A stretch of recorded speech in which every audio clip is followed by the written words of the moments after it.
السلام علیکم. در نوار با خبر و رویدادهای هفته سپری شده ایستاده بخش خبری و تحلیلی هفته. در استودیو با شما جهانگیر صابر. وظیفه مقدس هر یک صاحب وطن این به خدمت حربی رفتن است. خوشبختانه این را جوانان سوخی به خوبی درک نموده امروزها به خدمت حربی رفته ایستادند و در نزد وطن قرض فرزنده خود را سربلندانه ادا میکنند. امروز نیز از ناحیه‌مان 25 نفر جوانان سوخی به خدمت حربی سفر بر کرده شدند. آینده ازبکستان را البته با جوانان میسازیم. این سخنان رهبر دولت امروزها افاده خود را مییابد و از همه مهمش این باوری پرزیدنت به جوانان امروزه شجاعت، غیرت بخشیده در قلب آنها حس وطن دوستی و وطنداری را از نو بیدار میسازد. این را میتوان در مثال جوانان زیباترین کهندیار وطن ناحیه سوخت دید. امروز در صحن حوله بینای شعبه کار به مدافع ناحیه تدبیر یعنی مراسم به خدمت حربی گسیلانیدن 25 نفر جوانان به وقوع پیوست. در تدبیر جوانان پدر و مادران آنها اشتراک کردند. بعد تنین انداختن مطیع ملیمان رهبر کار به مدافع ناحیه معیار طاهر جان جلیلوف به سخن برآمده عاید امکانیت و امتیازهای فراهم آورده به جوانان خاصه به قوه‌های مسلح ایستاده گذشت. قید نمود که جوانان قوه باورناک مملکت بوده آنها را در روحیه وطن دوستی، غایه‌های بشردوستی و بنیادکاری تربیت نمودند. مهمترین و اساسی ترین وظیفه در نزد ما به حساب می رود. Muhtaram Prezidentimiz Qurolli Kuchlar Oliy bosh qo'mondoni tomonidan bugungi kunda yoshlarimizga qaratilayotgan e'tibordan bugun So'x tumani yoshlari ham faxrlanib harbiy xizmatga daxldorlik hissini uyg'ongan holatda mana bugun 25 nafar yoshlarimiz safarbarlik chaqiruv rezervi xizmatini o'tash uchun Farg'onaga shaharliga yuborildi va 100 nafardan oshiq So'x tumani yoshlari muddatli harbiy xizmatga ya'ni 1 yillikka tanlovlarda qatnashib kelinmoqda. Mart oyida ham ularni muddatli harbiy xizmatga Qurolli kuchlarimiz harbiy qismlariga safarbar etamiz. Vatanimiz taqdiriga, xalqimiz taqdiriga so'xlik yoshlarning befarq emasligi ayon bo'lib qolmoqda. Bugungi kunda vatan sarhadlarida, vatanimiz sarhadlarini qo'riqlashda xizmat qilaman deb bel bog'lagan yoshlarimiz kundan kunga oshib bormoqda. از والدان جوانان نیز به سخن برآمدند و عرض منتداری به دولت و رهبری آن کردند که امروز با برابر برقراری صلح و امنیت و فراوانی مردم برای تربیت فرزندان کشور نیز از جانب دولت اعتبار مخصوص ظاهر گردیده حتی این چیز به درجه سیاست دولت تبدیل یافته است. خدمت کردن بر وطن وظیفه هر یک شهروند ازبکستان است. من امروز از آن خرسندم که فرزند من هم و خدمت یک ماهی حربی رفته ایستادند. من باور دارم که با یک سربلندی این یک ماه خدمت را با آخر میرسونند، لیکن من باوری کامل دارم که در آینده هم به همین دهه خود برگشته باز تا آخر عمرشان بر همین وطن خدمت صادقانه میکنند. برای امروز فرزندهایی که من 25 نفر به خدمت یک ماهی حربی می روند و اینها به همهاشون موفقیت و آمد کار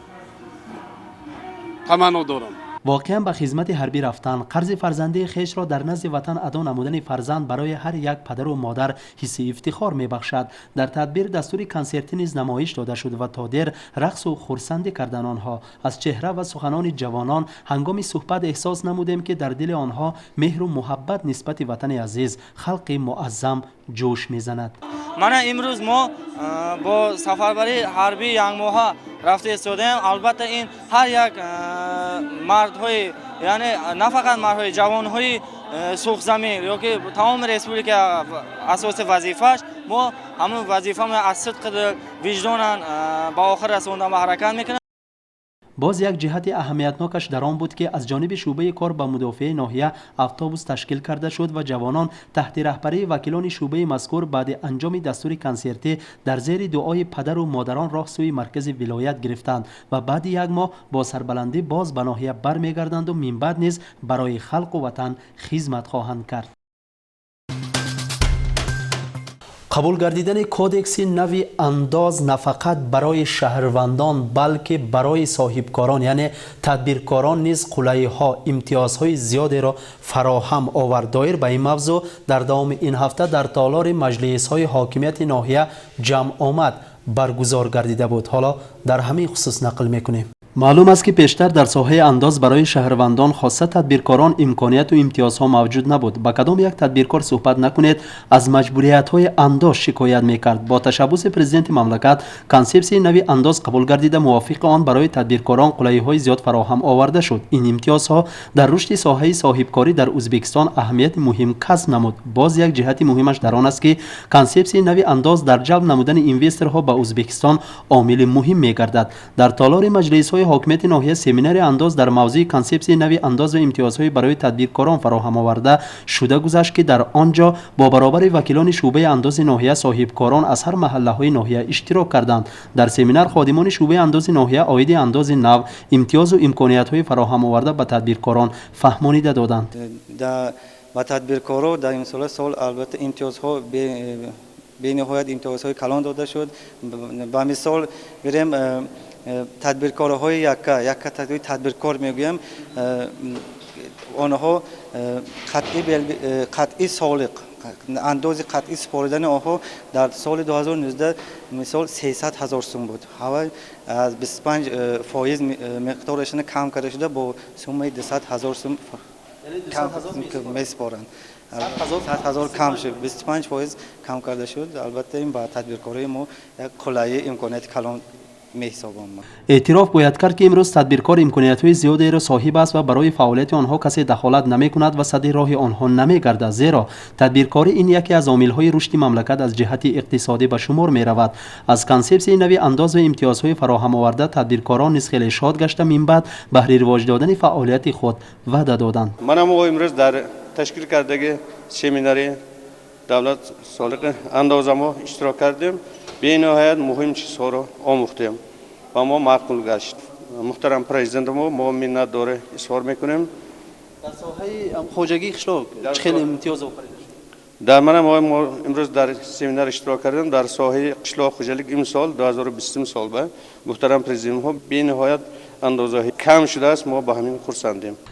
نتیجه همین امکانیت و امتیاز هاست که سالهای آخر در قطار دیگر شهر و ناحیه های کشور در ناحیه سخنه ساحه تدبیرکاری خیلی رواج یافت و شماره تدبیرکاران نیز خیلی زیاد گردید. در نتیجه یک چند نفر شهروندان به جای کاری دائمی تامین گردیدند. برای صاحبکاران فراهم آوردن چنین امکانیت و امتیازها در راضی نمودن تدبیرکاران از سیاست امروزه نقش مهم می‌بازد.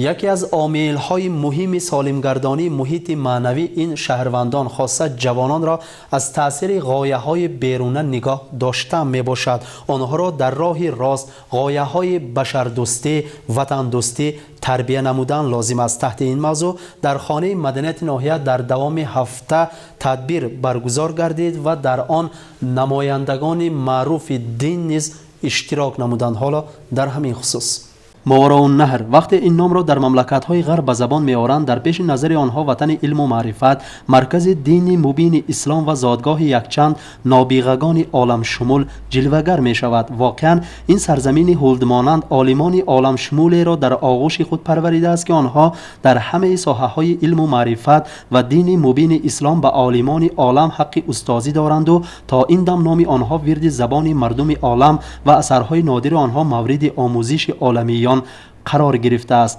محدث معروفترین عالم امام البخاری، متفکر برجسته مولای روم، لسان الغیب حافظ الخوارزمی الفرغانی، امام ماتوریدی المرغلانی، مخدوم اعظم کاسانی، الترمذی بر این بزرگان ما در رشد علم و معرفت و دین اسلام سهم برجسته گذاشتند که این باعث فخر و افتخار ما می باشد. در جماعت که با اشتراک معاون دیرکتور مرکز تمدن اسلام فرخ‌الدین تورایف، عالم اسلام شناس ابرار مختار علی و دیگر عالمان و مسئولان دین شده گذشت، اساساً گفته‌های بالایی بار دیگر افاده خود را یافتند. جانشین مرکز تمدن اسلام فرخ‌الدین محمدیف درباره گذشتگان بزرگ ما اظهار اندیشه نموده افزود که اکنون وقتی آن رسیده است که ما با برابر با گذشتگانمان فخر کردن برای وارث مناسب آنها شدن نیز سعی و حرکت کنیم. برای این از همه مهمش امکانیت موجود است در ازبکستان صاحب اختیار. Azizlar, vatanimiz hozir biz siz bilan yashab turgan davrimiz shu vatanimiz uchun, umuman hozirgi sharoitimiz uchun eng baxtli onlarimiz. Vatanimiz eng gullab yashnab turgan va eng bizni tushunadigan, bizni biladigan, har bir issiq savog'imizni biladigan rahbar rahnamoligida yashab turibmiz. bitta narsaga e'tibor qilishimiz kerak aziz vatandoshlar. Ikir-chikir narsalar, oilaviy narsalar, ozgina topilmasligi, ozgina kam bo'lishligi, nimadir yetishmasligi bu narsalardan past turadi. Bizning vatanimiz hozir dunyo bo'yicha, dunyo hamjamiyat bitta narsani aytaman azizlar. Muhtaram yurtboshimiz birinchi rahbarlikka kelganlaridan diniy ma'rifiy sohani baland ko'tardilar. Iqtisod boshqa hammasidan ko'ra nima uchun? Bizni yurtlarimiz, bizni ajdodlarimiz ayniqsa mana Farg'ona vodiysida bu yurtlarda ulug' avliyolar o'tgan, ulug'lar o'tgan. Bizni hozir farovon yashab turishimiz, farzandlarimizni farovon yashab safarlarga borib qayerlarda kelishligi ana o'sha biz o'tkazib ketgan ajdodlarimizni duolari, o'shalarni qilgan mehnatlari. Biz hali ungacha yeta olmayapmiz. Lekin men hozir sizlarning yuzlaringdan ko'rib turibmanki, demak, so'xda shuni negizi bor. Xudo xolasa, kelajakda yana ham rivojlanib, bolalarimiz ham diniy, ham dunyoviy ilmlarni olib, albatta vatanimizning ravnaqiga o'z hissalarini qo'shadi. Yurtboshimiz o'sha diniy ma'rifiy sohani ko'tarish uchun eng katta dunyo bo'yicha eng katta minbar bo'lgan Birlashgan Millatlar Tashkilotini shunaqa katta minbaridan birinchi so'zlari ko'targan so'zlari diniy ma'rifat, Imom Buxoriy hazratlarini hadislarini yoyishlik va jaholatga qarshi ma'rifat rezolyutsiyasini qabul qilish kerak. Butun dunyo dinni, islom dinini, ma'rifiy tomonlarini bilsin. Shundagina islomga nisbatan har xil tuhmatlar, bu bunaqa din edi, bu isyonkor din edi yoki terrorizm dini edi degan tushunchalar ketadi degan ma'noda shu taklifni berdilar va butun keng afkor omma buni qabul qilib, mana shu rezolyutsiya 13-yilda qabul qilindi azizlar. Bu qabul qilingandan keyin yurtboshimiz kelganlarida o'sha birinchi faoliyat boshlaganlarida yoz oylarida o'sha 17-yilda birinchi ishlari Ramazon sharif oylarida musulmonlarimiz uchun ulug' oylarda imom xatiblar, diniy xodimlar bilan uchrashuv qildilar. Va vatanimizda shu sohaga, islom diniga bo'lgan munosabati va keyingi siyosat qanday bo'lishligini xodimlarga tushuntirdilar va o'zlarini fikrlarini isbot qilish uchun shu yil o'zida o'sha suhbatdan ozgina o'tgandan keyin, uchrashuvdan o'tgandan keyin qaror qabul qildilarki, O'zbekistondagi Vazirlar Mahkamasi huzurida O'zbekistondagi Islom madaniyati markazi degan tashkilot tuzsak va bizni nafaqat O'zbekistonda, butun mintaqada, Qirg'iziston bo'lsin, Tojikiston, Qozog'iston hammasi bo'yicha o'sha islomni, ma'rifiy islomni bizni ajdodlarimizdagi qanaqa meroslar qoldi, buni hammasini yetkazish bo'yicha qaror qabul qildilar. Va bu narsa mana shu 3 yil davomida uzluksiz davom etyapti. Yurtboshimizga biz minnatdorchilik bildirishimiz kerakki, mana shu sohani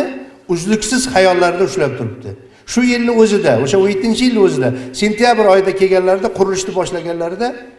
bitta fikrda aytdilarki, madaniyat markazi deb biz bu madaniyat markazi deganda bir oddiy tushuncha bo'lib qolar ekan. Shuni sivilizatsiya qilaylik, chunki bizning ota-bobolarimiz Mag'ribdan Mashriqgacha borib, Buxoroda tug'ilganmi, Farg'onada tug'ilishganmi, borib ilmni yoyishgan. Biz shuni ko'tarishimiz kerak va xalqimizga, yoshlarimizga bildirishimiz kerak degan tushunchani aytdilar. Shu o'rinda bir iqtibosda aytmoqchimanki, azizlar, biz yoshlarimizni asrash, mana ustozlar takrorladi, asrash nima bilan bo'ladi? Mana mahalla raislari bor, posbonlar, xotin-qizlarimiz bor, opa-singillar. Bitta narsani farzandlarimizga qo'yaylikki fikriga, qayerda bo'lishmasin, chetda ishlaydimi, qayerda bo'lishidan qat'iy vatan tuyg'usi qalbida bo'lsin. Vatanni alishtirib bo'lmaydi hech narsaga.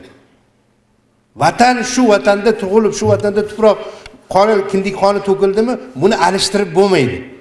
U mayda-chuyda boyagi kelib internetdan yo boshqadan mana yonimizdagi davlatlardan kelib masalan bunaqa edi, mana bunaqa qilsang to'g'ri bo'ladi deb o'rgatish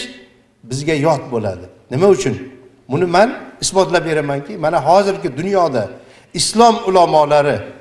Hindistonda bo'lsin, Misrda qayerda bo'lsin,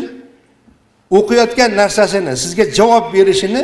dalilini bizni Mavronahar ulamolaridan olib aytadi. Imom Buxoriy hazratlari shunday degan, Moturidi shunday degan, Farg'oniy shunday degan deydi. Bu biz uchun katta manba bu. Biz ko'chadagi u aytgan odamlarni emas, o'zimizni ajdodlarimizni fikrlariga, o'zimizda bizni hozir yurtboshimizni men buni uyg'unlashtirib aytganimki, yurtboshimizni talablari, bizdan istaydigan narsalari, biz o'siz faollardan, yoshlarimizdan istaydigan narsalari shuni tushunib olishligimiz. Biz o'zimizni ilmimiz, salohiyatimiz tarixlar davomida baland bo'lib kelgan. Shu balandlikni ushlashimiz kerak. Endi azizlar, mana sivilizatsiya markazi dedik. Hammalaringiz yaxshi tushunib olingizlar. Xudo xolasa 1 yildan keyin o'sha Qashti imom, eng o'sha O'zbekistonimizning markazi, diniy markazi bo'lgan Qaffoli Shoshiy hazratlari o'tgan, qabrlari qo'yilgan joylarda shunda yaxshi joyni tanladilarki, mana Xudo xolasa 1 yildan keyin ochilishlariga mana bo'linib borib ko'rasizlar.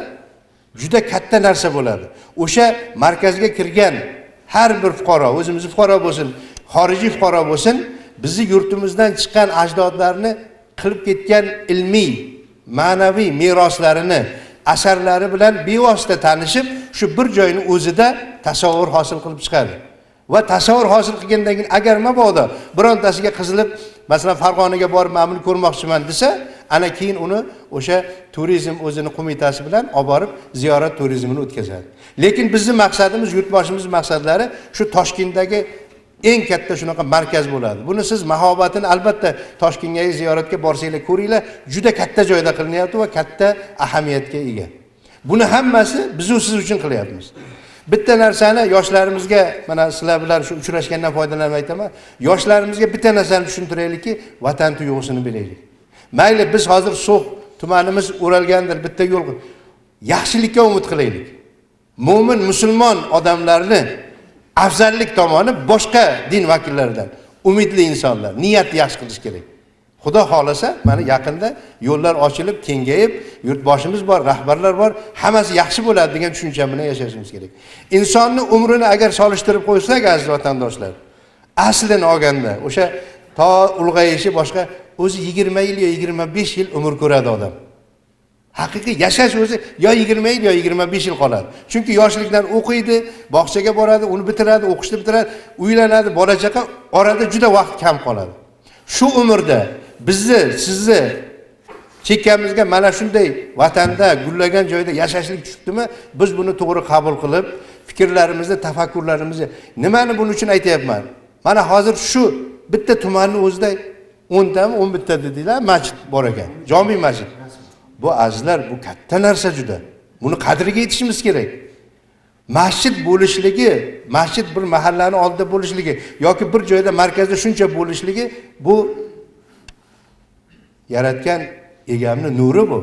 Bu o'sha xalqning barakati, o'sha xalqning xayri bo'ladi azizlar. Bu narsaga juda ham katta biz qadriga yetib yashashimiz kerak. اقرار باید شد که بعضا قواهای بیگانه برای مغلوب ساختن ملت، دین و خلق رو به زینه‌های بلند ترقیات گذاشته ایستاده، دین پاک اسلام را نقاب کرده سعی و حرکت می‌کنند که امروز شخصانی از علم و معرفت دور در حال به دام چنین غایه‌ها می‌افتند. مولای روم میگوید که اسلام به ذات خود نقص ندارد، همه عیب در مسلمانی ماست. واقعاً این کرد و کار قواهای بیرونه از نقطه نظر اسلام ناممکن است و گناه است عظیم، اما آنها خود را چنین وانمود می‌کنند که گویا پیشوای دین، عالم اسلام، حقیقت جو و بشردوست باشند و آنها تنها برای غلبه نمودن اسلام تلاش داشته باشند. متاسفانه هستند آنهایی که مضمون و ماهیت دین را درست درک نکرده از پی چنین اشخاص می‌روند. برای نگاه داشتن شهروندان از تاثیر چنین قواها ما باید پیش از همه معنویت را رواج دهیم، زیرا شخصی صاحب معنویت عقلی سالم دارد، علمی کافی دارد و هیچگاه بقایه و معروضه‌های چنین قواها باور نمی‌کند و از پی آنها نمی‌رود. محض برای همین هم گفتند که معنویت قوه مغلوب ناپذیر. ادیبی برجسته در یک اثر خود می نویسد که انسان را از حیوان فقط معنویات و مدنیت او فرق می کند. باعث تأسف است که انا همین حالتهای واریشوی جوانان به ترکیب قواهای ناپاک این از پس بودن درجه معنویات و معرفت آنها درک می دهد. خلق ما صاحب آن ارزش های می باشد که طی سالها و عصرها تشکل یافته به ما آمده رسیدند و نمونه والای مدنیت می باشند. افسوس که امروز از تاثیر مدنیت عاموی غایه های ناپاک قواهای بیرونی کنونی همین معنویات والای ملی و خلقی از جانب بعضی شخصان هموطنان ما صرف نظر شده ایستاده است. همین باعث ما را لازم است که بر ضد این همه خروج‌ها و تأثیرها با معنویات والا مبارزه برده فرزندان، نسل نورس، اولاد سالم کمال یافته ایستاده، جوانان و نورسان را در روحیه همین ارزش‌ها تربیت نماییم. مقام یکی از نمودهای صنعت بوده در مشرق زمین خیلی رشد و نمو یافته است و تاریخی بسا دور و دراز دارد. خوشبختانه عنعنه مقام سرایی امروز در زیباترین کهندیار وطن سوخ عزیز نیز ادامه می‌یابد. حالا در همین خصوص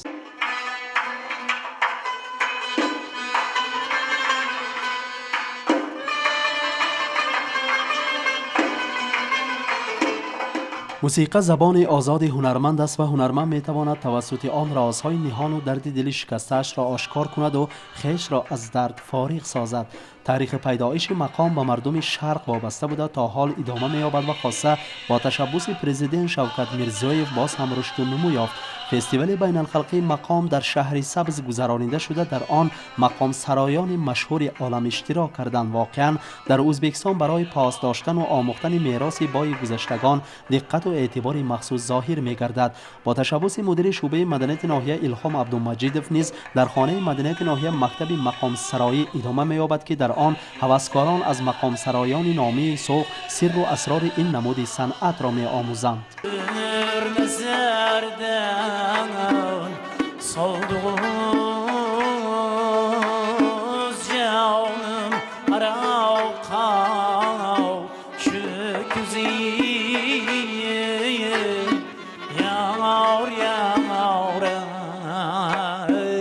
چون شنیدید و گواه شده سوخی عزیز کانی استعداد است و صنعتکاران خوش‌آواز در ناحیه بیشمار هستند. خصوصا در بین جوانان به حساب است. فقط با آنها راهی درست نشان داده استعداد آنها را صیقل دادن لازم است و خلاص. تاجیبا یوسفوف استاد صنعتکاران سوخ بوده. توسط آواز خوش و استعداد بلیغش در بین مردم سوخ شهرتیار گردیده است. با آواز زنده یعنی بدون فناگرام سرود خواندن او از آن دلالت می‌دهد که واقعا استعداد کامل را صاحب است. من هستگ جان asramak indir düş var ki katil kuzibi davdeter her lahze bidar üstüne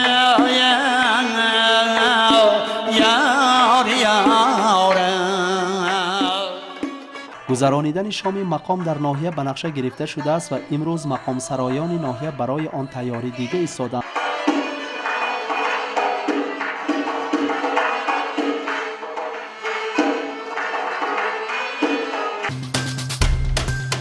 امروزها خوانندگان صنف اولی مکتب‌های ناحیه سوخ عید خط و سواد، عید الفبا را جشن گرفته ایستادند و آنها به کتاب الفبا خیر و خوش گفته به دست کتاب خوانیش را می‌گیرند و در عید الفبای آنها اشتراک پدر و مادران آنها از آن دلالت می‌دهد که در مکتب‌های ناحیه همکاری محله، مکتب و عائله خیلی خوب براه مانده شده است. حالا این را در مثال مکتب رقم 4 می‌بینیم. در مکتب رقم 4 واقع در محله سریکنده گفته ممکن است هر یک تدبیر به وقوع آمده با اشتراک بی‌واسطه پدر و مادران گذشته فکر و اندیشه و ملاحظه های والدان نسبت تعلیم و تربیت شنیده می شود. دیروز در این مکان معرفتی خوانندگان صنف اول عید الفبا را با کیفیت بلند استقبال گرفتند. معلم نخستین این نونهالان باغ علم و ادب شاهد احمد و از آن خرسند است که امروز یگان نفر پدر و مادر نسبت تعلیم و تربیت فرزندش به اعتبار و به فرق نیست. در واقع از والدان خوانندگان نیز به سخن برآمده عاید غمخوری‌های دولت و پرزیدنت نسبت ساحه تعلیم و شرایط‌های فراهم آورده ابراز عقیده نمودند و منتداری اظهار کردند. شماره خوانندگان صنف مذکور 31 نفر را تشکیل می‌دهد و والدین آنها از رهبر صنف خیلی منتدار هستند، زیرا طرز درس‌گذاری معلمه واقعاً لایق تعریف و تحسین بوده. پدر و مادران یکچند مراتب در درس اشتراک کرده و شاهد آن گشتند. در عید الفبا خوانندگان از جدول حرف و هجاها به حاضران کلمه‌ها خوانده دانش تا این دم آموخته خود را نشان داده داده توانستند. همچنین به هر حرف آموختهشان شعرهای گوناگون موضوع قرائت کرده شد. علاوه بر این از فن متماتیک حل مسئله های عادی را نزد حاضران گشوده دادند. قرائت شعر و رقص و سرودها زیر موسیقی های دلانگیز به دل همه اشتراکداران یک عالم خرسندی بخشید. نمایش صحنه‌چه های هجوی از حیات مکتب باشد طبع اهل تدبیر را باز هم خوشنود ساخت. همین طریق این خوانندگان بچگان سعادتمند وطن صاحب اختیار کتاب اولین خط و سواد الفبا را گسیلانیده به دستشان کتاب خوانش گرفتند. باز یک جهت اهمیتناکش در آن است که در تدبیر پدر و مادران خوانندگان به هر یک خواننده صنف یکم همچون تحفه عیدانه اسباب‌های خوانش تقدیم نمودند. می توان گفت که مکتب رقم 4 یکی از دبستان‌های پیشقدم‌ترین ناحیه سوخ بوده توسط آموزگاران صاحب تجربه و خوانندگان پر اقتدارش نه فقط در ناحیه بلکه در مقیاس ولایت نیز شهرتیار گردیده است. 2 سال پی هم در آزمون آرا دادن و راست نمودن ارچه بلندترین و زیباترین در ناحیه و ولایت جای اول را اشغال نمودند. در جشن سال 2020 نیز ارچه درازیش 26 متر از جانب مکتب در صحن حولی مکتب راست کرده شد که مثلش در وادی به نظر نرسید. با برابر این صفت تعلیم و تربیت نیز در مکتب خیلی بلند است. اشتراک خوانندگان صنف‌های بالایی مکتب در المپیادهای فنی نیز فعال بوده. خصوصا در مکتب گذرانیدن آزمون کتابخانه به حکم عنعنه در آمده است و آزمون به واسطه با دستگیری جماعت شهروندان محله سریکنده پدر و مادران و تدبیرکاران دهه گذرانیده می شود. خلاصه مکتب مذکور را می ارزد و می سزد که اگر از پیشقدم ترین و نمونه ترین دبستان های ناحیه سوخ حسابه. من حرفی می باشم مینس خنده شد موسیقی شد به حرف گرمونانه نشون طولی پیوسته به همدمی مادره به احمد. برای گرفتن کوباگ حاکم مسابقه فوتبال و والیبال در بین محله ها، کارخانه و تشکیلات ها و جوانان نامتشکل شده گذشت. مسابقه با تشبث مکتب ورزشی ناحیه تشکیل گردیده در آن ورزشکاران از ریسپوبلیک برادری قرقیزستان نیز اشتراک کردند. مقصد از آن باشد تحکیم دوستی و براهماندن مناسبت رفت و آمد خلق دو کشور و جز این نیت کشف ورزشکاران ماهر و جلب نمودن جوانان نامتشکل به ساحه مذکور می باشد. مسابقه یک چند روز دوام کرده با بحث و تلاش های زیاد شده گذشت. هر یک گروه بهر به دست آوردن جای اول کوشش میکرد. در دوام مسابقه معلوم گشت که در بین جوانان سوخ نیز ورزشکاران ماهر بیشمار بودند. ورزش با برابر مستحکم نمودن سلامتی در انسان خصلت‌های چالاکی، جوانمردی، وطن دوستی و شجاعت را شکل می‌دهد. ورزش سفیر صلح میباشد، دوستی را مستحکم می‌سازد. ورزشکاران ریسپوبلیک برادری قرقیزستان نیز در مسابقه فعالانه اشتراک نموده مهارت بلند ورزشکاری خود را نشان داده توانستند. قسم فینالی مسابقه‌های مذکور نیز خیلی طول کشید، زیرا گروه‌های بهترین به قسم فینالی برآمده بودند. هیئت حکمان نیز از روی عدالت و شفافی کار بردند و در نتیجه غالب معین کرده شد. در مراسم تقدیرنامه‌سازی غالبان مسابقه‌های فوتبال و والیبال نمایندگان حاکمیت ناحیه نیز اشتراک کرده به سخن برآمدند و عاید رشد نمودهای مختلف ساحه ورزش در ناحیه سوخ اظهار اندیشه کردند. پس آن گروه‌های غالب با مکافات‌های گرانبها تقدیرانیده شدند. گروه غالب با گرفتن کوباگ حاکم ناحیه سوخ نیز میسر گشت. میتوان گفت که تشکیل چنین چاره‌بینی‌ها در کشف ورزشکاران ماهر رواج ساحه مذکور در دهات‌های دوردست اهمیت بسا مهم کسب می‌کند.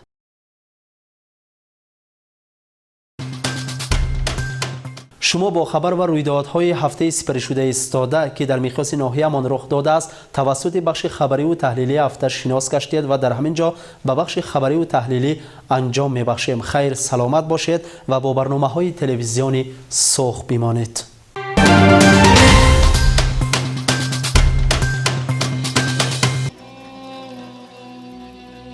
السلام علیکم. در نوار برنامه نوبتی مناسبت ما با برنامه مناسبت تحت رهبری جانشین حاکم رئیس کمیته زنان آچخان تختبای و یک چند رئیسان زنان محل ها را دعوت کردیم. موضوع امروزه ما درباره اخشام گذاردن توی مراسم های باشند. مهمانان عزیز ایا به استودیو تلویزیون سوخ خوش آمدید. البته ما دیروز در برنامه تلویزیون سوخ با تمام رئیسان محل ها هم صحبت شده درباره اخشام گذاردن توی مراسم ها. فکر و درخواست آنها را ما چی کنیم که توی مراسم اخشام شود پیشکش بینندگان کردیم و حتی طلب شد که این برنامه تکرارا نمایش داده شود و البته ما برنامه را تکرارا نمایش دادیم. با برابر تکرارا نمایش دادن ما با ما یک چند تلفن ها یک چند مکتوب ها آمده رسید که شما را شناس کردن. مکتوب از دهه دیوایران، مکتوب از دهه طول، مکتوب از دهه سرکنده، مکتوب از دهه حضرت علی با ما آمده رسید است که آنها نیز برنامه هایی که ما نمایش دادیم دیده تماشا کرده فکر و درخواست های خود را نوشتند. خصوصا مکتوبی که با ما آمده رسیده است درباره اخشام گذراندن توی مراسم ها از یک نفر مخلص برنامه های تلویزیون سوخ اسقر جان انبرجانف که درباره اخشام گذراندن توی مراسم ها که عیبدار است فکر و درخواست های خود را نوشته و تکلیف داده است که هر چقدر برای اخشام گذراندن توی مراسم ها البته در آیلند رول زن کلان است. میخواستم با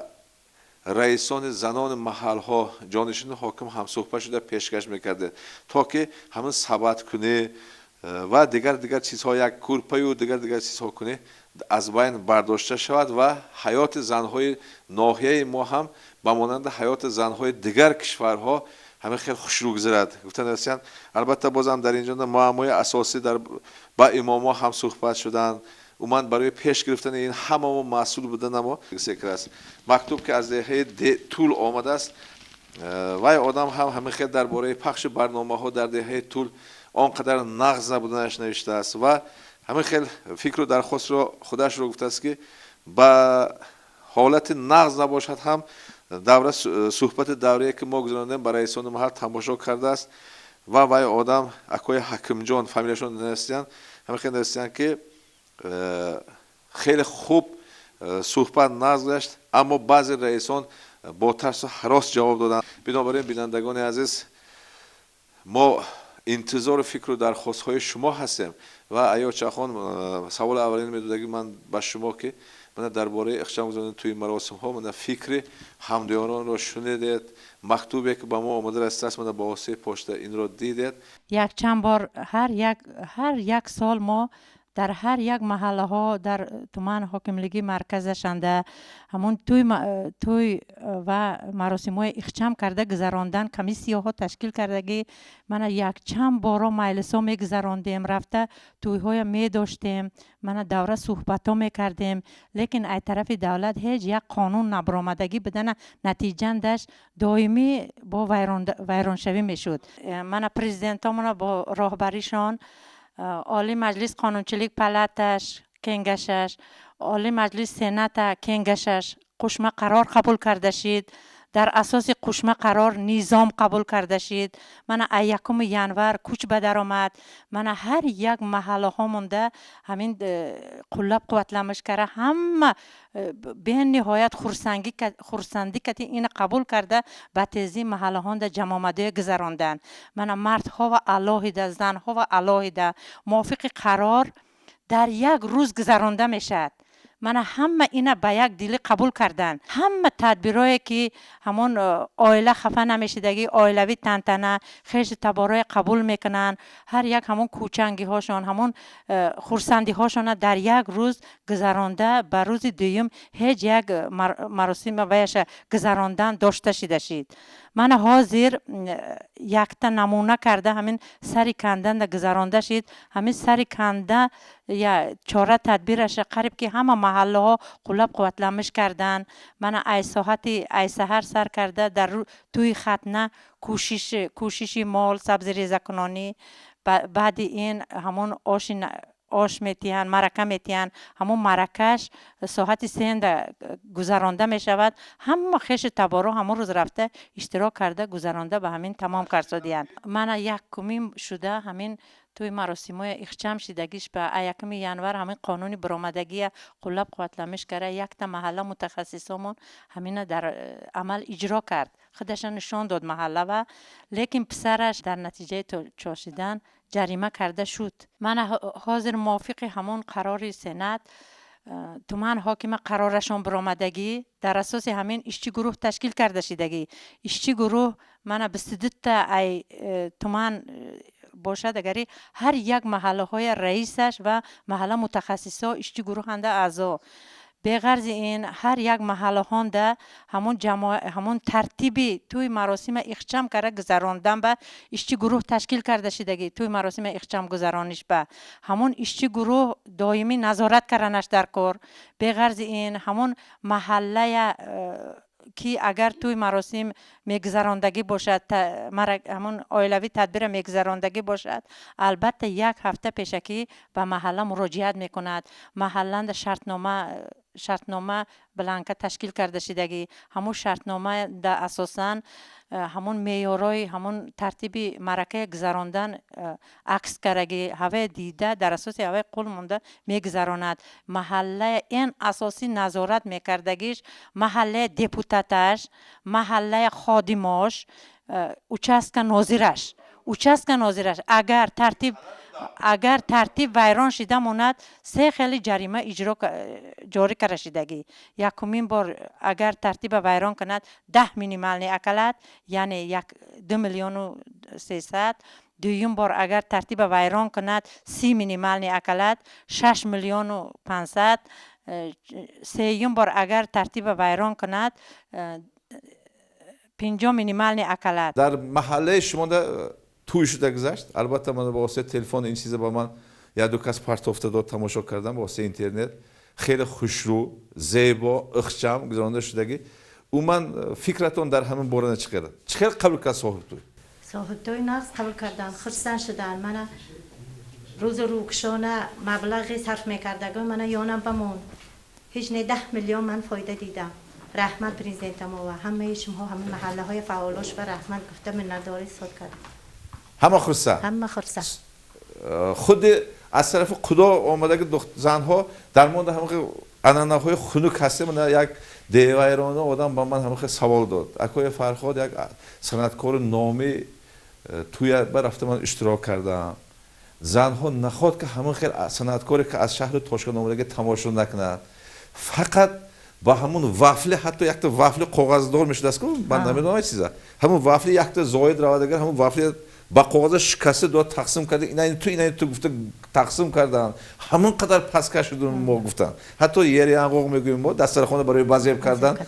این چیزی زنها است همون یری انقاق هم دانه که شمردن این خیلی همه خیلی یک دانه همه خیلی شده میگذشتی من شنیدم این چیزا چقدر علم کرده گشته بودم در این بارنده فکرتون چقدر همون دسترخوان بسته رفتن شد می یا نشد می نشد همه ضیافت خورده خسته رفتن ضیافت خورده خسته رفتن که یک شخص در همونجا زنک قلگی من این یک ماه پیش توی کردم و 1,500 تا نان صرف کردم من حاضر 500 تا نان آورده بدن اینو بینه 100 تا زاید شمرم 120 تا نان زیاد کرده است پیشانه زده مونم با همون خانه ها نون استاده است تا بگانی هم تو خودش دیان که پرنوسی همون کردگم هم حتی ادا نشدیه پیش هم تو میدرایم لیکه وها میمونه بعضی زنهای بسته میرفته عادت کرده موندگی دسترخوان دیده برام رفته شده که اوی چشمشون رفته برام رفته شده که چون عادت کرده این چیز ترک عادت امر محال میگن حتی افرغانه هم مهمانا تشریف شده که بدیان و هایم حیران شده خرسان شدن که همین خیلی سوخه مدنیتش بلند شده است البته همه خوش نشده به نمیگیم که ما زاده کوهی بلند به ما پس نمیزیاد تکن ما پس نشدم در کار این یک روز ضیافت یک تا آدم که یک عمر ما سیر نمیگردیم کو ببینید یک خوشق مستوا که آدم سیر گشتهش میکنه حتی روزی هم داشته که کو ببینید لیکن ما همه خیلی بعضی زنهای ما همه خیلی گوش نشدن که من حقیقت نمیدونم این چیزا حتی آورده با دسترخوان کشوده با کلینش جنگ کرده زنهای هم میدونم چون که هم اخبارات با من میدوده آدم ها هست در گوجه من یک زن روزه که گفتست که پرده درباره پرده من شما سوال دادن هستم پرده کی کردنش ممکن طرف قینتومی طرف دوده کلین میگفتن البته ما برای رئیس محل کرده صحبت کرده وقت دو دریزه یک درباره رخصت داده ما همه خیلی لیکن بعضی زنها هم خیلی گوش نشدن که یک سره یک هفته هشت خونه آن هم خونه کلند من گرت گفته همه خیلی حالتی هم شده دخترها همه خیلی شما طرف داماد خودشون خوشرو زده مونده دیگه خودشون تیار کرده خودشون مونده دیگه دیدم زمانه و خونه همش تیار خودشون یک نه فقط ضیافت خورده رفتن فقط ضیافت خورده رفتن خلاص هزار رحمت البته این مهنت شما مهنت رئیس محله ما با واسطه تلویزیون بازم بار دیگر نمایش میدیم ولی در این باره ما صحبت ها میگذاریم و البته امید میکنم که دیگر محلها از همون محلهای شما برین پیشرو. حالا اگه خلاصه میگم من عزیز نشسته رئیس زنان حضرت علی عزیزم من خوش آمدید. البته در محله شما یک قدر پیشروی بدم ما شب با واسطه تلویزیون بازم صحبت رئیس نورانی نمایش دادیم. من از یک چیز خرسندم که رئیس نورانیان محل شما بفرق نیستن. دایم پیشرو در دست عصا دویم خط میگردن ها صف جنگ نه همون آدم میگردن هم خط میگردن ها با مو خونه ها خط مردم چقدر قلب کسود در شما مردم نقص همه خرسند. یک تا توی خط نشد، سه تا توی عروس شد، خط همون توی خط نکاگی هم خرسند 5 میلیون فایده کم گفته.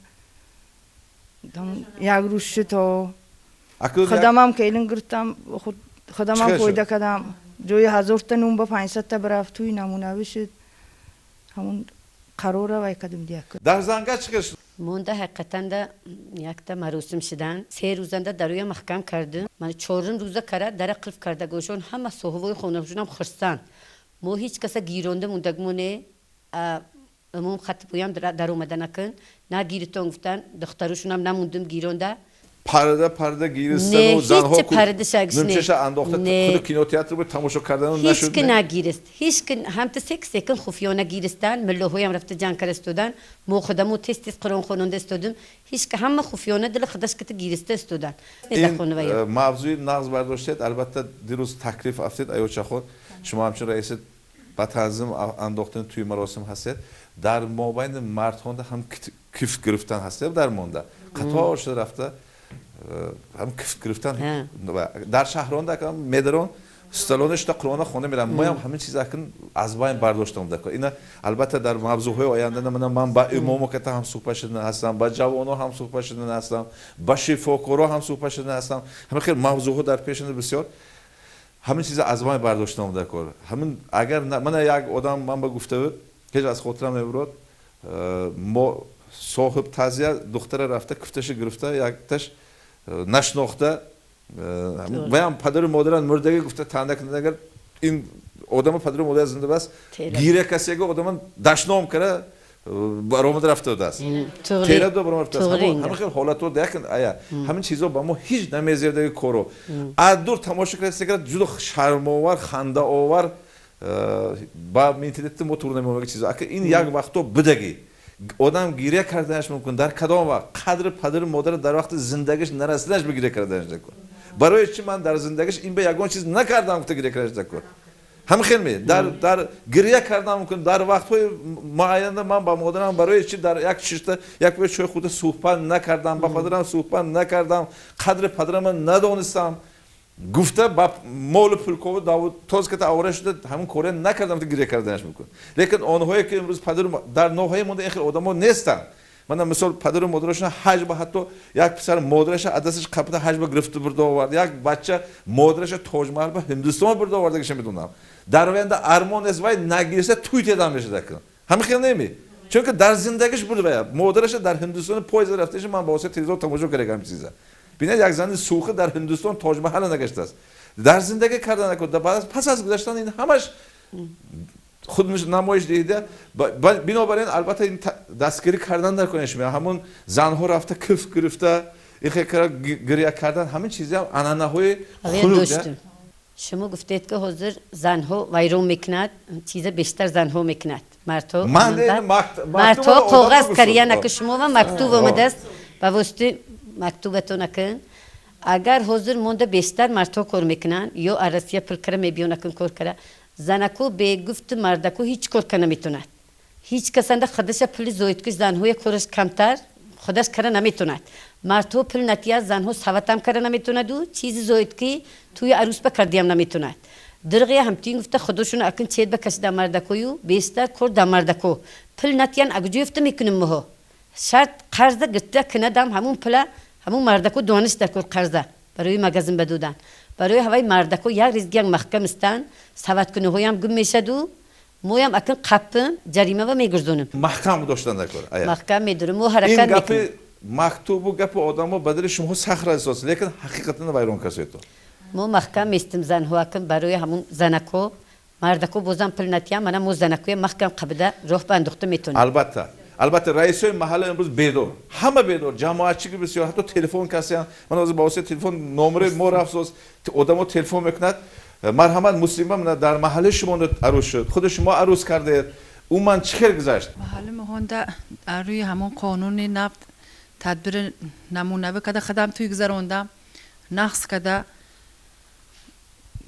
انچه فایده بودجت اویله و انچه فایده درآمد نقص اکن همه خرسان باید دیگه توی گذروندم روی همون قاعده و این تدبیر نفت دیگه توی اکن نقص گذاشت همه دستگیری کرده که خلق دستگیری که همه خرسان همون روز همون مادر دختر اومد چند کس اومدن؟ مادر دختر 8 زنکت اومد مردک چغون نشدن مهنده ناز دستر خونه بازم دبدبه نکن نه هم کم خرج کرده همون کمیسی اعضاهای خودشون دستگیر که خودشون که گذروندن و همشون وای کرده کم خرج و بالا گذار که گذروندن نه گپ زیاد که ارتقچه نه همه خرسان کلندم خرسان کلندم خرسان پسرم خرسان یوشو بخنوک شود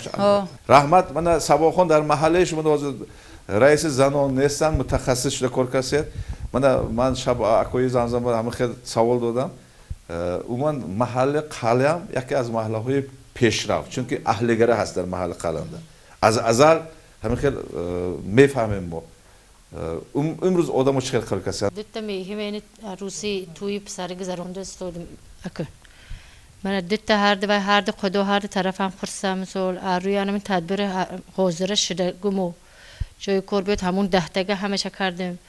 مثال همون 3 تگه آدمش گسیل کردیم 4 تا همون کلن روانش با روی قاعده همون گفتگی نبروردیم اون لبم با همدیگه قبول که گرفتم مثال حتی کیونیکر 15 تا آدم گفته مثال شمرده گسیل کردم که وای نشود تدبیر ویران نشود یک گریوان سر براریم یک خیل کنیم من مثال تا همون ساعتی 7 من مثال موقعی برما کرده این دو توی همون عروسی کلن آوردگو ما جابجا کردیم نیکن دینی هم رفته مثال پرویرکه کردیم خود سواد اومد گفتگو بای موها مشمشو رفته قلسوس رویم نه همون دو تا فتروشون دو خواست خندوشون خدای همه و انا وای شد که مون نمی بیایم هم دیگه نمی کنه گفته شما هم رحمت گفتیم معقول گفتیم نه کنن من دو وای کرده گفتم اکن عذر کن من حال نوامو هم تن من حاج بیوهای رفتگوهامو یک بار دیگه مثال با یعنی چون تو مثال که دخترک چدگون کرده همون روز مایلش کرد یانگسین همین نگوی تو موها خودمو حرکت میکنم یا ور باکن گفتم هم نمونتون گفتن دیگه کو فرهاد مرحمت تکلیف آدمو کن همون حاج بیوهای توپ شدگی دخترمو چدین که همون روز میرد و بیگونه تگی چودر است چودر برود افش میرن لیکن افش دوداش نرفت همون روز این مونده مثال اوریت که مونده هاوی گفتن که چدین میره همینم با یک بار گفته ایام گوی تو وای معقول شود خب همون روز نرود پگاه میرد کو پگاه هم چخیر میرد اصلش بیادگر حد بسوزه در نشد رفتن من خطاگی تو فکر کنید امروز دختر تو برات هم همه خیلی سوالا بسیار غلط ساز فهمان سادی من خودتونم گواه شدید همون روز با آدمو فردا گردوندیان گفتن من اتاشکن ولایت ما میمونه اومگو هم سوال دادن قرار پرزیدنت ما قرارشون قطعی دیگه هیچ چیزی نمیگره دارده نمیتونم امروز بیانسه فردا بیانسه بسارد بیانسه بر می بیان داداها بیانم اون خونه ضیافت خود برافسادیان مادرها بیانم همون ضیافت همون وای برافسادیان ایننده اخچم شوش کی بست پرنوز نکشده انا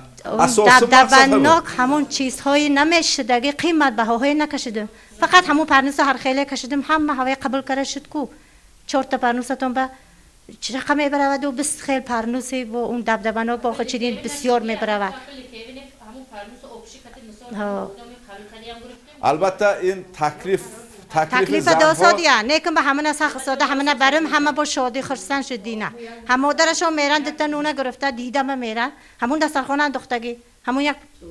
افقات انداختگیش به خوده میبیون هیچ دیگه این کن ویش نه البته این آدم تکلیف فهمان سایم فهم سادیه این آدم البته من تنقید زنهای گفتم که مکتوب افتاد گفته این آدم تکلیف حاج زنهای آورده رسانید با دقت حاج زنها همین رو گفتن هستیم که اکنون آنها به درگاه خدا رفته آمدگی انا حاج آنها گفتن به درگاه خدا رفتگی حلقه توبه قپدگی داشتگی همین خیلی هم حیات در اونجا چه خیلی بودنش دیده آمدن توبه کرده که آدم همین که نگفتنش کرده همین خیلی من میگم البته قرار برای چین بازم تکرار این برای بلند برداشتن سطح زندگانی ما این قرار برای چی این قرار بر اومد برای بازم hayot ما بزنم گل شکفته فرزندان ما آینده بخناک شد یک عمر برای ما سنگ نقراندن همون قبول کرده شد برای چی برای فرزندان ما مهنت حلال کرده لقمه حلال کرده فرزندش تربیت کرده گفته 521 تا الیمنت میدوده که پدرها بودیم یک ماهش 500 چند هزار سوم بوده است 500,000 زیاد بوده است 2 ماه شده 1 میلیون بشه همین خیلی زرنگار 3 ماه شده که این انا فاجعه همین چیزا 500 تا فرزند 500 تا دختر یا پسر دختر پسر بی پدر یا بی مادر که باز وای رسید آینده انا هوش چی میشد پرزیدنت انا همین روز همین مسئله حاصل شد اون در کنسوس سنات برای همین قرار قبول کرد چون که امروز وای هایی مضمون هایی که پرزیدنت ما گفتن که کم تامین و بوی و همه هاشون یک خیل شوند گفتن همون روز روکشان ادا شود فرد ما اداره ما رو پر میاننده همه داده های مادر سومکه گرفته خراجات هر روکشان به هیچ نمون گفته روکشان با ازگه با خراجات میکده حاضر همون روزانگه همون روز با اخچم شد برغز فردایی این گوش کنید من ما بین سوخ داشتیم این افیر ما برای سوخه ها بین خودمان ده ببینید 70 کیلو 80 کیلو برای همون چخچقان قند میخره منم خردگی خیلیشه 5 کیلو اون پرنوس حاضره من خطوی برای پر کردن یا اون طریقه پر کردن آیا همین خیلی طرف ما همین خیلی چند پلو باید قندن نه یگان کس میخورد همون حال گفتگو کیسه ها انداخته هم گفته میرن نه یگان کس مندار نه دیگه است دیگه ما باید همون صاحب توی یک عمر قرض و قواله همین خیلی حالت نمیگرده حاجی آنها و میگفتگی من که هر یک محله هانده نورانی های مصلحت کنگشش تشکیل کرشیدگی و ایها انامین توی مراسم های اخچام کردن و ای قریب یاردم دادنشان در کار من بیغرض این همون توی مراسم های ویشنده اعضا کمیسیه ترکیبشنده هستند مقصد اساسی پرزیدنتامو مقصد اساسی پرزیدنتامو همین اهالی فقراها عمر دراز بیند همون مبلغ اکنام کرگیش برای سلامتیش کار فرمد ایا بینید کمخونی چقدر در بین زنها اویبک میگویم اویبک بر رفتم طاقت نیست بینید تمام دخترای سوخت ای تی بی کوری گذرد سناتوری ها صحتگاه ها و رفته دم گرفته بیاد فرزنداش سالم کلان کند رسانال آزق اوقات خورد فرزندای آینده برای کمالش دیدن و سالم کلان کردنش در کار و صاحب کسب هنر کردنش در کار این اساسی مقصد گجوه دادن در کار خدای انده یک دیگرش اجرموی پیشش گرفتن در کار چیزی چاره و اعتبار ندادن در کار اجرمو و اعتبار دادن در کار من یک ماه پیشکی فقیدیا و ارزش کتی مراجعت کردنش در کار ایتیبی کوری گذراندنش به اعتبار تیاد 5 تا کسلی و انق کرمیتیاد که حیات فرزندش برباد نمی برود من یکمش اگر کسلی سرایت کننده و گذرانده سیل جگر سیروزش باشد اگر کسلی های جنسی روحی انامین کسلی ها و انق کرده میتید که حیاتش برباد نمی برود انامین ها و اعتبار تید فرزندش صاحب کسب هنر کند و آینده کمالش دیده خرسان میشدگی چیزش همین یک بار دیگه گفتم میگذاریم بعد عروس یگان کس خانه و نمی برود هر روز خانه و آشخانه کرده گرفتن داشته شید سواد کرده رفتن داشته شید همون خیش تواراش روزی همون مرکه تویش بر رود به همین داشته شود لیکن خیش تکلیف دادید که با همراهی ارگان ها هم خیش با تکلیف دادید که فرهاد جان بعد از توی عروس گذشتن عروس دختر گذشتن یا توی گذشتن من با واسه کامراتون میتید ما یک رید میگذاریم افتید البته من تیارم در حقیقت من کامرا گرفته همون توی شده گذشتگی جاها و همون خانه کلن بینی برفتگی زنکو دتای نون تور سر بکره قطار زده میرد کو هر روز یک جایی میروند زنها من آخر عاقبت زنها عیب منصودین سه میکند اویلش با فرزندش نگاه کند تربیت کند گاو مالش نگاه کند تا مرقش به اعتبار تیاد خانهش تازگی گیگینش به اعتبار تیاد من آینده عمری دراز دیدن اساسی سبب است محترم پرزیدنتمو به نهایت برای زنها اعتبار کلان دادن من دخترای نقص خانسادگی باشد اعتبار برای دخترات یان من خواندم به دو برابر گراند با یعنی از طرف بودجت خواندم به یاردم میدادگی شدن انا دخترای نقص خانسادگی خواندم به برای چیزام گوید خلقمو گوش میدارن من از طرف دختر میبردگی چیز من عمومی من یک چند توی ها شده گذشت من خلق با دو دست برداشته تصدیق کردن به نهایت بخورسنده قبول کردن این ای طرف دخترک میبردگی چیز 10 کورپه 10 یک انداز 10 نیم کورپه 10 بالشت یک گلم یک شیفانر دیگه هیچی در کار نه یک دیگه هیچی در کار نه پرده گستادیتون پرده در کار نه چون که دو تا صندوقش هست پرده با کوشمچه یک چیز دیگه اوی کارم پردهش نیست گفتم پرده دو دریزه یک داره طرف خدا همون دو خودش پرده دو مود خودش میکند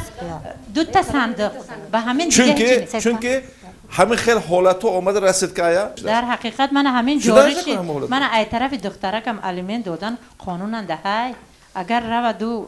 ناراضی شده زندگی کنی و قرشی برو طرف دخترک ای طرف دخترکم حاضر الیمنت جاری کرشید شدنش نکرده من زنها اگر کورپای بخمل حاضر گفسادیان تا 4 تا امکانیتش باشد تا 4 تا بخمل بعد اگر خواهد اگری همش دوبای میکند می دیگه متریالو میکند می کران میگیرد و گواره بندانش هم گفته گذاره من عمومی اکن تو من بوینچه یک خیل شود جدا نقض میشه چون که هر یک محله ها یک دیگریش که قضیه انجام میشن اگر ترتیب یک خیل نباشد ترتیب ویران شدنش ممکن گواره بندان گم کرده شید ای طرف دختره گواره کردن نمیشود چیلگ ریزون با همون خشتامن کلندش گرفته رفته حقیقتا همه خیل شد دو تا سیت شاهدش بود دو تا آدم همون کی آمد خلاص خشتامنش که دختر من همین چیز شاهد همون واقعه ها شد هم لیکن اساسا بازم عقفه اومسنه که زن ها امروز اومسیان آیا با همون بیچاره خدا خسته سحر یک کیلو گوشت شروع انداخته مونده امروز آیخو می اومد باشه تو پولی مثلا این کس کی وقت یوان اگر سکر اصلا کندش رو گرفته رفته همه خیلی حالت های دوباره همون عموما پر برهم دادن نکن من حاضر فرخاد جان جدیم توری گفتادید انا مکتوبان دیم توری گفتادین من گوشی ما و گوشی شما هم آمده رسیساست گوجان در ترتیب ویران شیسا داشت همون محله کمیسیش به نسبتا چاره دیده میشد کدام اگر محله همه ترتیب جوش و غلطیدگی باشد اگر همون محله و رغبت لانترش یعنی مکافاتانده از طرف حاکمیت مکافاتانده میشه البته ای گلایم نشستی من آیا من شما رهبر مرکز عائله هستید البته عائله مقدس در عائله همه ما در عائله کلان شدگی عائله وطن قدر عائله رسیدن وظیفه هر یک انسان است لیکن با تعبیر پرزیدنت ما گویم بعض فرزندای ما در نتیجه نافهمایی یکدیگر کلن دماد قینتا خوشتومن امروز وطنشان بدو تقسیم شدگی یا در خانه مادر موندگی یا در خانه پدر موندگی doğru megüt Farhod جا من پرزیدنت ما فکرشون سینات هم فکرش دیپوتات تو یا همه من حاضر همه چیمش رفته است که اینا تگشنده همون انسان و منفعتش انسان حیاتش تقدیر کودک همه چیز جنبش کرده شدگی اکن من آیا گفته گذاشتن تا همین قرار که دستمان آمد مایم یک چیز گفته رفته همون سخت استاده یا اینکه همون گروه ها تشکیل کرده ترغیبات کاری گرفته برده تونستگی نبودم حاضر دور کارکنه ها ما آمد اینا میگود همکارلک میگود همه همکاری که استاده من همون نورانی معنویت معرفت خاتون قزلر عائله مرکز یاشلار اتفاقش اما همه یک جای شده این کار گرفته برم البته من همون سال سوخ زمین به تولد شده که من خرسندم سوخ ماها بای خلق فکرش هم معنویتش هم مدنیتش هم چیزا بلند که گجارم اگه شما گوید ما عمومی سوخ گوییم اگری سوخ راش که شده شود که مویم رفتم دوستان دیده بهم گفته چون که ما از اول معنویت ما بلند شده و مگه فقط همه شما گفته که پل مسته کردم ماها ایب اخدمو گذشت مجبور پرزیدنت ما همین قراره قبول کردم ما با زبان دولتی که مگر توخچلیک شوخچلیک کرده لیکن توخچلیکی ما با مهنت حلال جدا کم در کم ما خودمون مهنت نکردیم مهنت فرزندامو که بیچاره در شهرهای رسیدند کلتک کدام کیهای خورده پول یافته گذکت هوای به خیانت کردیم مهنت حلال فرزند ما بعض پدر و مادرها ما خیانت کردیم همه خیلی نمی اگر خیانت نمیکردیم همه خیلی دبدبه بازوها پیشید گرفتن ممکن بود لیکن ما همه ها خیانت کردیم من نمیدونم هر یک گپ ما میگفته که با واسطه تلویزیون میدوده که من از طرف تماشابینو قید کرده است من نمیدونم گوش کنید من xullas hamjo'sh bo'lardagi G'azov mahallasida Zakis kuni kiyimi fatta o'rniga milliy libos o'rnini olganini ta'kidlab o'tildi. Rais mahalla ham qilgan Akoy Xaliljon. Bunga men shaxsan qo'shilaman bu so'z. Sohibi maktub. Qani endi boshqa mahallalarda ham bu masalaga e'tibor berilsa, Lemburg mahallasida esa eski holat, 3 marotaba qazon qo'yish, ayollarni chaqirish kabi rasm in barzot navisiyan, lekin در اینجا Lemburg raisаш hamiqat guftanki درمان حال این قرار با ما توی نشده است اکنون کار سرکسیم لیکن درمان یک وقتو همه خیلی بود 3 بار 4 بار دیگ میمون گفتن من جواب دادم که بعد مقصد قرار همون 3 بار 4 بار دیگ موندن پیش گرفتن گفتم همه خیلی می یک روز دسترخوان پوشیده بر اومده رفتن بود در پوشیده دسترخوان افشانده بر اومده رفتن اکنون در اینجا من از روان نشستم من رئیس زنوی روان اساس مرکز همه چیز در همینجا در زنهای در کوچه ها از دیگر محل ها آمده از آشخانه ها سواد و چیزی فکر رفتن شده شما شاهد همین حالت ها هستید او من زنهای روان چیکار کار کردن دیگر زنها با این بخرسنده قبول کردن از تحت دل قبول کردن همه قرار برآمده است که از سال نو این جانب یگان تا سواد ندیدیم توغری من دویم کوچنده‌ام نونم همون فاتورای کلان دو ماه 3 ماه باز فاتورای هم دیگه چه شده بود 20000 بود یک تا 20000 15000 این وایش 12000 بود حتی بر اومده پیش فاتور فروشان خدم هم میشتم نکنتون همین چیزا ما این قشلاق مثال دیگه قشلاق دختر دادم ما زبانم کوتاه نمیکنم یا که توی مراسم سوق مراسم بیام همه سواتاشون نکنتون همه نگویم اما حروسده سواتاشون پناه کرده دسترخوان ما میکنن اکوی بهادر جان در جمع آمد گفته گذاشتن که در خونش حیاتش با هوای دیا ملکو نخوردگی آدم در مراسم خواندن ملکو خور شد هوای همه خیلی در اگر من همه حیات هم تو خودش هر که من نوازم دیده سودگی آدم سوال کرد کدام آدم سحرنده خسته خونش نه 2 تا تخم موافق همون ارگانیسم طلب کرده که چیز پخته نمخوام کرد نمک خورده اومد همه در سوخنده مثلا 100 تا آدم باشه همه 100 تا یا 20 تاش خورد دیگرش خوردگیش نیست کدام خورده همه سواد بهم اعتراض میکردن اکن همه پلا من مثال من انت نباشد همسایم گرفته دادم اینا من چدگون گرفته میتیم اکن ما پسو بیام میبیون اگر نفقه این طرف سواد با وهمه سواد با وهمه داو پسو بیاوا داو پسو بیاوا من حق نبیره خیانت کرده با جای نبیره یک چیز گرفته دادن خیانت کرده و سواد میکنم اکو من اکو نبر اومده و نکنم عیب میشد دیا مجبور هوای کردم من قرضم ای گفته اعتراض کرده گویم هیان زنکو حاضر اکن این قرار بر اومد که همه خرسند همه یک دلانه قبول کردن من رئیس سر بزرگچه رئیس زنوی سر بزرگچه اومدن مرحمت ما از شما کمتر دیر آمدید چون که البته با واسطه تلفن گفتید کمتر کار بر اومد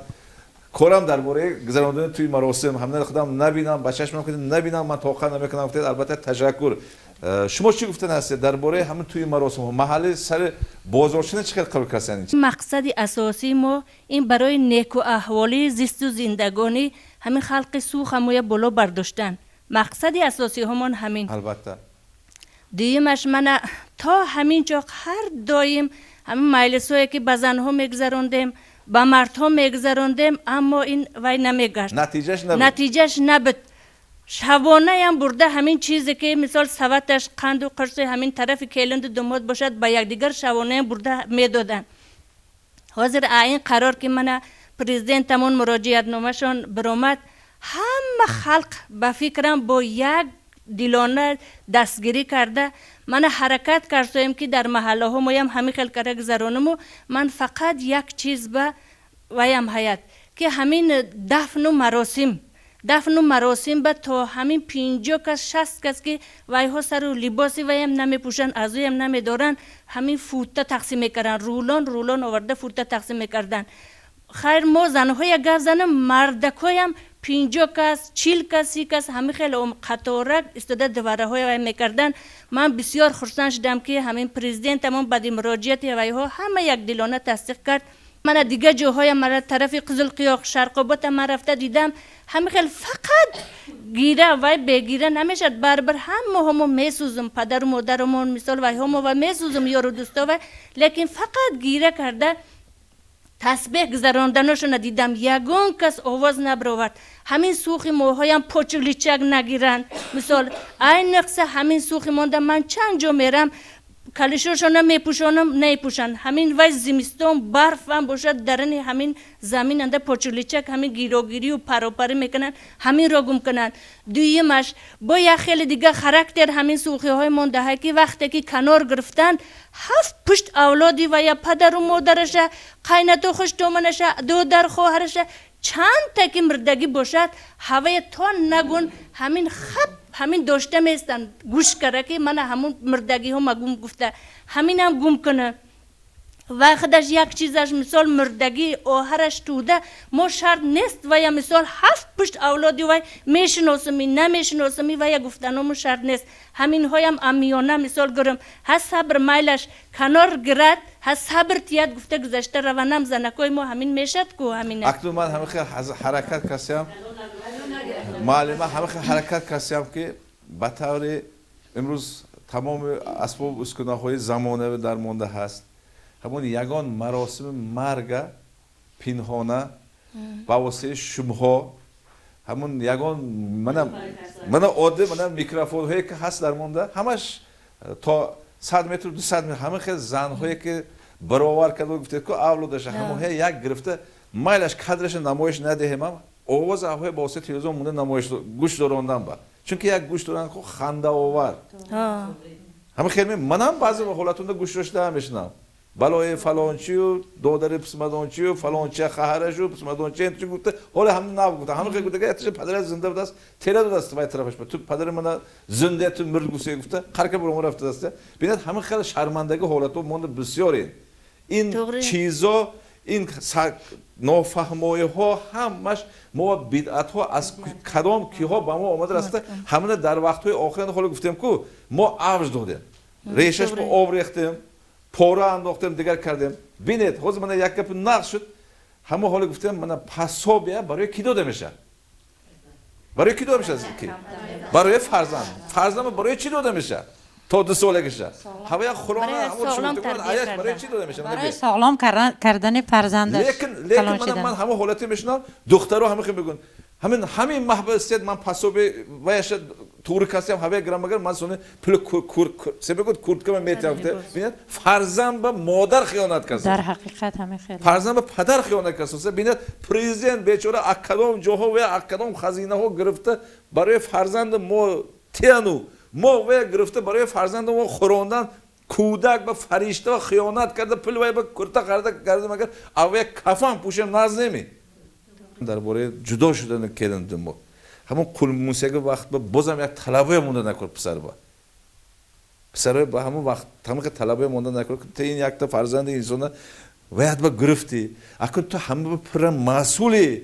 همون جفت حلال حقیقت توش در نزد خداوندم در نزد قانونندم من تو امضا موندی اکنون اینا تو پر با ذمه خودت گر یکم کلندو دومات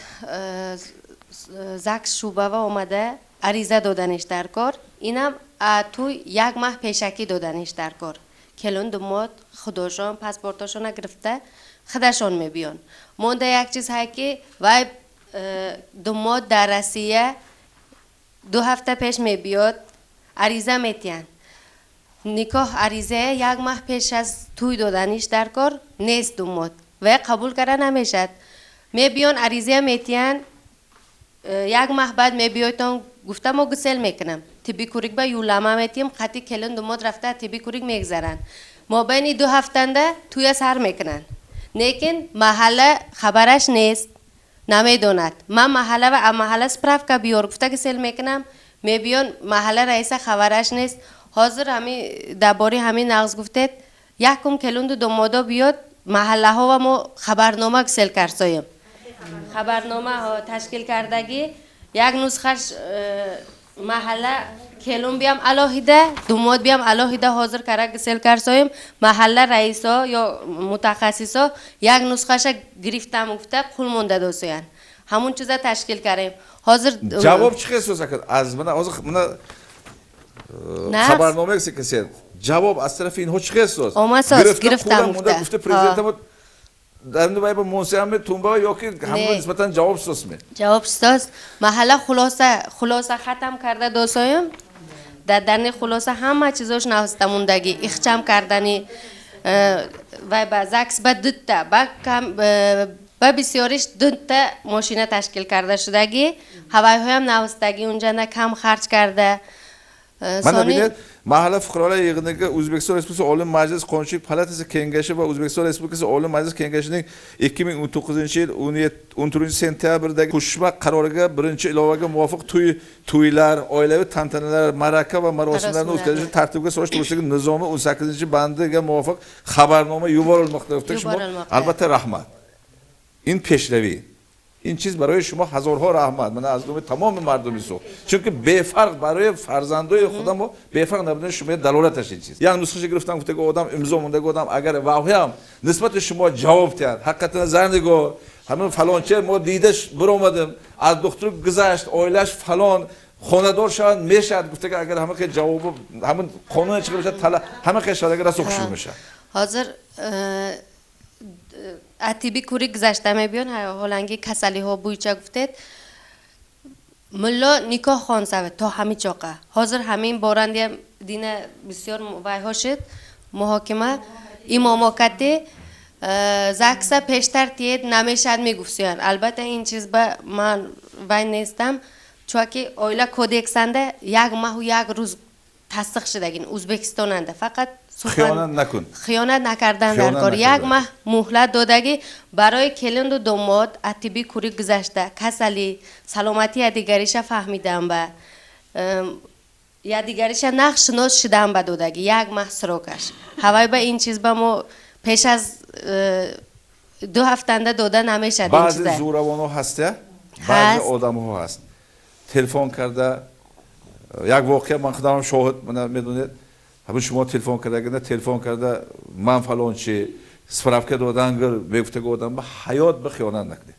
حیات به همه آدم به شما گام نزنه لیکن خیانت نکنه طلب امروز طلب پرزیدنت هم اگر همه ما یک روز به یک تا آدم راضی کنیم گفتیم که پرزیدنت یک تا اویله پیش گیرم اگر میدونید جمعیت گل میکنند یک تا اویله ویروشش پیش گیرم اگر بنابراین اویله از من آیه اشتیان من شما اشتید من جانشین حاکم اشتیان من رئیسوی زن ها اشتیان همه ما از یک گریبان سر بروریم اگر یگان خیلی معمول در سوخ نمیموند یا میمونند نمیمونند بازم چقدر درد هست من امروز تماشاگران چی گفتن هستی یک دیگه نومی یاشا میگم کلندان ده حاضر زمانوی رسم سر و لباس با دوده شدگی بود کلندا 10 قوت هم های 15 قوت هم های هوای گم شدگی داشت رسا خرسم من همو 10 قوت 15 قوت تاوه میپوشد که فرزندار میشد یوشو 3 در کار گرنیتورنده استود است چنگ زیر کرده اوه سلامتی خودش به یگان چیز خریده خورده و وقتی یکی ساغلام آندن ساغلام بالا تغلده هوای به کم شدگیش به رسو من خرسند اکنون ما هم جوان شدگی من شما همه ما پدر ما چی بیارن هوای پشت کلاش دیگه امروز زمان طلب حیات آدم فرزند پدر مادرش به چقدر ارکه کند پدر مادر میبردارد ما همه خیلی بسور آدمو با طاقت خلق لیکن حالا شما گفتگو برین همون کرتاهایی که قیمت بها تا چند میلیون میرفته کرتاهایی گرفته بعد از یک سالش خدا اگر نصیب کنه تو فرزند اگر کرتا مایده شدهش ممکن خبر من پدر و مادر تا آخر عمرش دختر به قرضدار من همین خیلی بها میگم خودم با تا آخر عمره تا چشم آخرین پوشیدن در نظر فرزند قرضدار بودن من هم خیلی حس میکنم همین خیلی حس میکنه کو برابر همین خیلی نمی چون که ما یک عمر نه یک من ته شوهر بدادم حتی نبیره ها هم مسئول میشیم همین خیلی حیات دیشیم که همه حالته بنابراین همه ما اگر همین خیلی فهمونیم جوان ها فهمد من البته جوان ها که صحبت کردن هستم من در اینجا رول شما ایام من اویله مرکز مدیرش ایو چاخونه من رئیس زن ها همه محل ها اگر ما و تامین کرده اگر همین استودیو و دعوت کرده دخترهای رفشان فکر یک صحبت کرده فکر و هم شنیدن هستم ایا اونها چی گفتن هستن ممکن کار امروزه ما کارسیگه و خود دستگیر کردن ممکن یک تا دو تا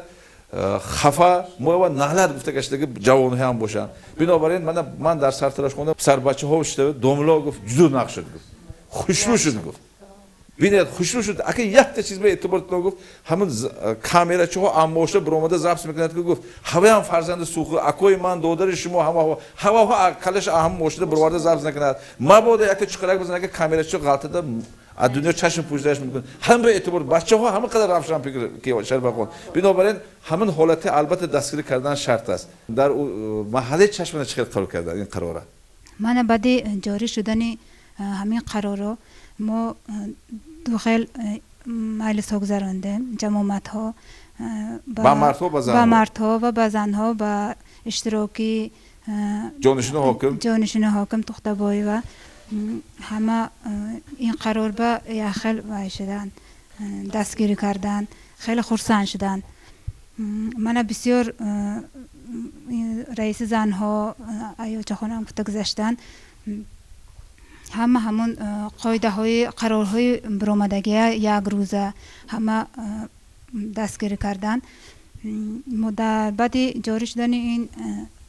همون قرارها ما 2 عروس گذراندیم دختر عروس و کلن گرفتن همون قرار کتی همون اخچام شدگی عروس ها توی ها و همون وای کت رفتن ترتیب وایرون نشد همه ترتیب کت رفتن وایرون نشد مامو چی؟ مامو در بین آدمون چخیل آنها چی گوشن؟ همه دستگیر کسی هم یا نوتورو شد یا این خیلی کردن نکار فکر گوشن فکرشون من از ثبات دوره گفت بعضی زنها هستن ولی گفتم که شهرت پرست دیگر چیزها فکرشون از طرف زنها بعد گذراندن توی دسترخوان رفته میشن میگفتن این نمیشه البته ممکن است رابطان همون روز عروس قطر رفته عروس توی عروسه گذراندن گفتم همون روز زکس کلن خونه قیناتوش بیار میرد خوش دومونش حلقه میازه که حلقه زنجیر همین چیز نیست گم شد و همه برهم دادن کرد همین چیز به سخت آیا سخت استفاده کرد تلو دادن گم شد هم مسلمانش هم هیچ طول نمیده کرد کلن رفته در اومدن بس گشت نبرد همون خونه دون احد زیاد همین خیر رفته در اومدن ما یک توی دیدیم دختر فتح پوشتگی طوری گفت من از قرآن برزاد فتح کرد این باهوش نامسوس دستش مایلش حیات زندگی کردم حقش هر که لیکن تقدیر چند کس شده همه مردم خیلی باجوی دخترها پنشدن ما مردم دیوار نگاه کردیم خیلی زکس گذشت سوند وای حلقش انداخته همین چیز یک تا حلقه ما هم پس کشیم فرخاد جان در حقیقت حاضر درباره حلقه تقنچقا همون حلقه تاوک کردن این داشته شید عموما بعد عروس هم داده نمی شود در مابین همون نقض زندگی کرده رود در مابین زندگیش خودش گرفته میگیرد هیچ خیل داشته شدین عموما داده نمیشد اخچام کرده شید همه چیز محل ما چقدر قبول کرد همین چیزا همون قرار پرزیدنت ما برآوردگی محل ما هم نقض قبول کردن همه محله ها اگر اون سر برآورده همون قرار به اطاعت کنیم نقض میشه در محل ما یک تا توی شد کاتب مکران نقض خرسان خودشون هم روکشون میشه دیگه مبلغ یونم بموند گفتن نقض خرسان شده همه و یا کردن گفتن اما نیکم به اومده در دوره شدن همون روز روکشون دوتا مراسم ما شد یک تا مراسم ما امروز دارم میپوشم بگون حوض رفته ساعت 12 هند میپوشد یعنی مون لطه ها اینها گفتگی من رفته خودم 6 تا یا خیلی میانشون بستیان که شده گرفتم من دینه با یک تا دیگه مراسم شد اونجا دم خود نقض گذاشت که 4 روز شود و هایم پوشته همون قرار به اطاعت میکنه البته این چیز تلویزیون گفتنم خطا بیو زنهای مخدمی هم داشته بودن هم 3 متر متریال کرده حیات ما با همون کرده من خودم کشوده گرفتم دینا مردم باشند من کوچه و بشیر خودتون خبرتون هیچ کس اون دوتا نونو قوتشنده مایچه نبرده سر خانه بستزار پلتو میکنن همون مایت مرد خانه برده همون پله هدیه میکنن مردمو اما زنهامو حال اکن حالی این روی نکردین زنهای هم خدا خواهد ثبت گم کرده همون پل مراسم خانه حق همسایه همون مراسم خانه یگان سکر در اومدن با حقش 3 تا خانه بالا 3 تا خانه پایین گفتگی همون مجلس اول مونده 5 تا بالا 5 تا پایین یک 3 روز بعد تا همون خدایش گذشتن 3 تا محله مو 4 کوچه هر دش مردها نیکن با پله جمع کرده برده میتین آشپری و دسترخوان کنی نیست اگه زن هم یارز که حالی وای بد ندارم اومدی اگه خدا هان میدارم در محله کم بولونده هم دین هم پنجشنبه روزنده بازم یک ملا رفته همونجا با کمتر وای کردن اسم رسم کردن همین خیلی سیگنال اومد البته رئیس محله گفت نیافتم نصیب کنه اگر همون حاکمیت به همون رئیس محله دعوت کرده همون مله البته میون چون که باید چیز پنکران نمیشه خوردگی آدم برومده گفت است اگه جو برومده که ها فلان چی یک بازم بیگوی پنجشنبه اوش کرد اویخون در اومده تلاوت کردن خوده برومده گفت دندونش کوفته برومده با فروخت است بینید نه نه همه ما قپدن در کردی دیدن در کردی کن همه محله یک شده همون قرار به اطاعت میکنه بعد 3 روز در پوشیدن در کار همون قرارند بدگی اجرا کردنشون در کار من موهایم همون چند تکه همون محله ها نقص گذرانده باشن اگر هواها بوی مویم نقص میگذرونه این ایلواش به اشتراک کرده کمیسی از حکومت رفته دیده بر اومده همون توی عروسم اخچه میکنه موها دارم همون توی عروسم مروسم نیستو رفته همون محله های بوخواه شده نگاه کرده گشتیم رئیس محله موکتی زن ها نقص قبول کرده گمی؟ زن ها همه هاشون من در شما دارم یک دوتا مراسم مرگ هست امروز چه خیلی احوال همون چیز در اون محکم شده در اون محکم شد جماعتی زنهای فعال هم در بینتون با بینمون ده بینندگان عزیز امروز کیها به عنوان شما رحمت گفت کیها با طور خودش که ما امروز دعای بعد کردش دست همه تیم همه خیلی گفته گپی گفته است لیکن چه خیلی نباشد ما برای پیش رفتن حیات ما حرکت کردن ما شرط و ضرور است از بینندگان من از اکوی اسقر انورزاده من همه خیلی تکلیف آمده که با ما با دوملو مجبولا که تا هم صحبت شده دوملو مجبولا امروز در شهر سمرقند در خواندن حتی ببینید ملاهای هم امروز امامهای هم رفته از ملک آشورش کورس تکمیل اختصاص گذاشتن اعتبار ببینید اگر بیان اگر با امامان محل که من هم صحبت میشم چون که امامان محلم در مراسم مرگنده در امون عقد نکاح بستن اون حالت دیننده و هم کمر بستش در اطراف شما استودهشون در کار چون که پرزیدنت گفتن که امامان گشتگی جانده من اینو تکرار گفتم در گوجه‌ای که امام میگردد ملا میگردد در همونجا در فیض و فرشته استودهش گفتن نور و تراوت یا غلب تروشی کرده گفتن البته برای نور و تراوت در محله مونده نور و دور برده استودنش امامی هم در اطراف مونده همه خیلی گشتنشون شرط و ضرور است هم بر راهبرای تشکیلات دیرکتوران مکتب جانشینان دیرکتور پسیکولوگ های مکتب یک زن ها که نیست یک زن ها که یک رئیس محله یک زن که این حیات پیش نمیشد همه برابر دانش در امروز دستگیر کردنشون شرط و ضرور است کمتر بیروگو در کار است کمتر ناموس گرفته سوسی گفتن در کار است در همه وقتنده یک تاش گفت تو در اینجا نمیستی میگفته که من خودم من ثواب به حال کار کردم چقدر ثواب من همینجا اینجا ثواب من این مرد خونه میرسد بود خودش گفت ایو کی گروین من خودم حال کار ثواب کردم من چقدر افکات خوردگی من این آدم ثوابش این به میرسد گفته بر اومد رفت انا ببینید آدمای خیلی رفتن فکر حقیقت ببینید خودش حیاتونه یگان کار ثواب کردن بعد چقدر به افکات خوردگیش اون گذشتگی ثوابش میرسد همه دستگیر کردم در کار است همدیوران عزیز این بود برنامه نوبتی مناسبت با تمام رئیسان زنهای محله تحت رهبری جانشین حاکم ایاچخان توختبای و در شما چه فکر و درخواست ها است در بعضی حالتون اگر ما قوپاله کرده بعضی حالتون سخنهای دغل گفته باشیم اگر از شما عذر میپرسیم چون که ما هم امروز همه خیلی درد